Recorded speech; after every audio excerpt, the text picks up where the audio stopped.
پیران کلیسا کی دعا ہے کہ یہ ٹل جائے۔ تو پہلی بات میری ختم ہوئی، عالمی نظام خلافت دنیا کی تقدیر مبرم ہے، ہو کر رہے گی، اس میں کسی صاحب ایمان کو کوئی شک، کوئی شبہ، کوئی ریب نہیں ہونا چاہیے۔ البتہ اس کا اب دوسرا پہلو کیا ہے، اس کا آغاز کہاں سے ہوگا؟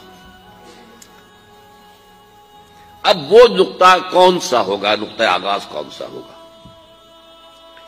اس میں پہلی بات تو میں نے کہا جو شک کرے گا اس کا پھر ایمان مشکوک ہے، ہوگا، لازماً ہوگا، گلوبل ہوگا، پوری دنیا میں ہوگا۔ کہاں سے شروع ہوگا اس میں آپ اختلاف کر سکتے ہیں، لیکن مجھے تو دو حدیثیں تو ملی ہیں جن سے یہ اندازہ ہوتا ہے کہ یہ اس مشرقی خطے سے ہوگا، عرب کے مشرق کی جانب کسی ملک سے ہوگا، کسی خطے سے ہوگا۔ وہ حدیثیں بھی اب آپ پڑھ لیجئے پہلے، پھر میں کہہ رہا ہوں یہ خزانہ ہے جو ہم نے آپ کی خدمت میں پیش کیا ہے، کاش کہ آپ اس کی قدر کر سکیں، یہ حدیثیں آپ کو ازبر ہو جائیں، یاد ہو جائیں، لوح قلب پر نقش ہو جائیں۔ ہندوستان اور خراسان یعنی موجودہ افغانستان کا ذکر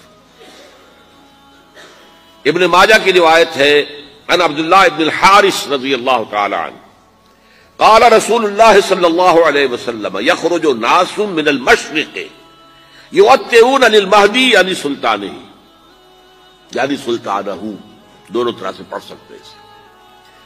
حضرت عبداللہ ابن حارث فرماتے ہیں رضی اللہ تعالی عنہ کہ حضور نے ارشاد فرمایا مشرق کی طرف سے وہ فوجیں نکلیں گی، لوگ آئیں گے جو عرب میں مہدی کی حکومت قائم کریں گے۔ یہ مہدی کون ہوں گے اس کا ذکر میں ذرا بعد میں کروں گا، لیکن نوٹ کر لیجئے کہ مہدی سے پہلے لازماً کسی مشرقی علاقے کے اندر وہ نظام قائم ہو چکے گا، تب وہاں سے فوجیں آئیں گی نا۔ یہ مشرق کون سا ہے؟ عرب کے مشرق میں آپ چلیے، ایران بھی آ جائے گا، افغانستان بھی ہے، پاکستان بھی ہے، اور اگر اسے اور توسیع دیں تو ہندوستان بھی ہے۔ یہ ہے عرب کا مشرق، اس سے فوجیں جائیں گی۔ اس کا کیا مطلب ہے کہ اس میں سے کسی جگہ پر نظام خلافت پہلے قائم ہو جائے گا تاکہ وہاں سے فوجیں جائیں گی جو جزیرہ نما عرب میں حضرت مہدی کی حکومت کو قائم کریں گی۔ اب دوسری حدیث سنیے، یہ سنن ابن ماجہ کی حدیث تھی جو میں نے آپ کو سنائی، آپ نے پڑھی۔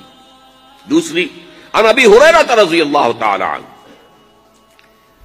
یہ ترمذی شریف کی روایت ہے، قال قال رسول اللہ صلی اللہ علیہ وسلم یخرج من خراسان رایات سود لا يردها شیء حتی تنصب بإیلیا، خراسان کے علاقے سے سیاہ جھنڈے لے کر فوجیں آئیں گی، ان کا رخ کوئی موڑ نہیں سکے گا، ان کو پیچھے پھیر نہیں سکیں گے کوئی بھی، یہاں تک کہ وہ یروشلم میں جا کر جھنڈے نصب کر دیں گے۔ ایلیا حضور کے زمانے میں یروشلم کو کہتے تھے۔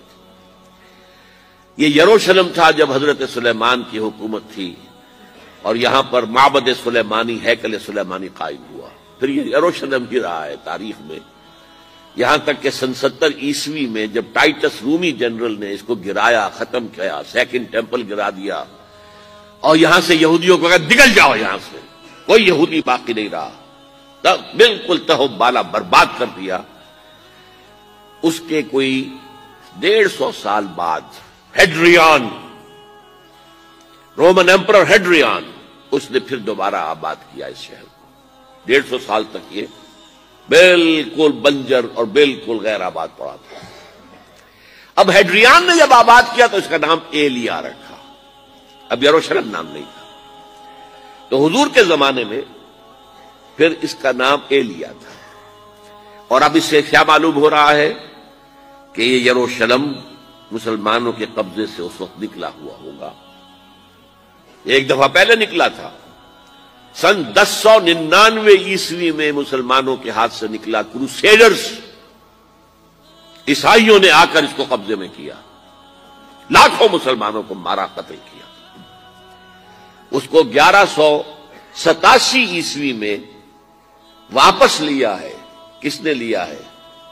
صلاح الدین ایوبی کرد.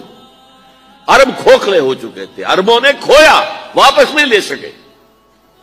بہت حکومت کر چکے تھے، 400-500 برس کی حکومت کر کے، اور ان کے عیش اور ان کے آرام، اب ان میں جان نہیں تھی کہ وہ واپس لے سکے. واپس لینے والا گرم کرد خون تھا، صلاح الدین ایوبی.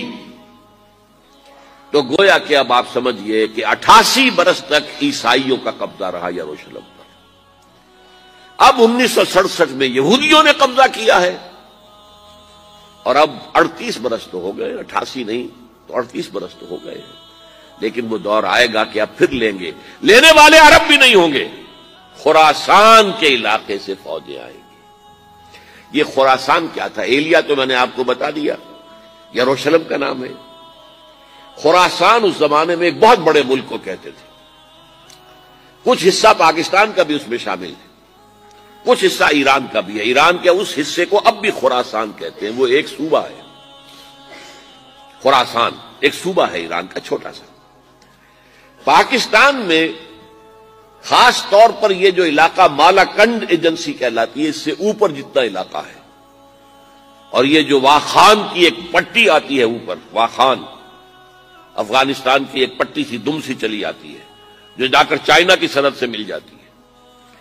یہاں سے لے کے یہاں تک یہ جو مالاکنڈ کا وہ درہ ہے اور پہاڑ ہے، یہ بھی خراسان کا حصہ ہے. باقی تقریباً 2/3 آف افغانستان ساؤدرن حصہ نہیں ہے خراسان کا حصہ، یہ سیستان کہلاتا تھا، یہ خراسان نہیں ہے. لیکن یہ کہ اوپر کا 2/3 آف افغانستان، اور اس کے ساتھ یہ جو عرب، جو اب یہ ترک ممالک آزاد ہوئے ہیں سوویت یونین کے ڈسولوشن کے ساتھ، یہ سارا علاقہ کہلاتا ہے خراسان بزرگ، دی گریٹ خراسان.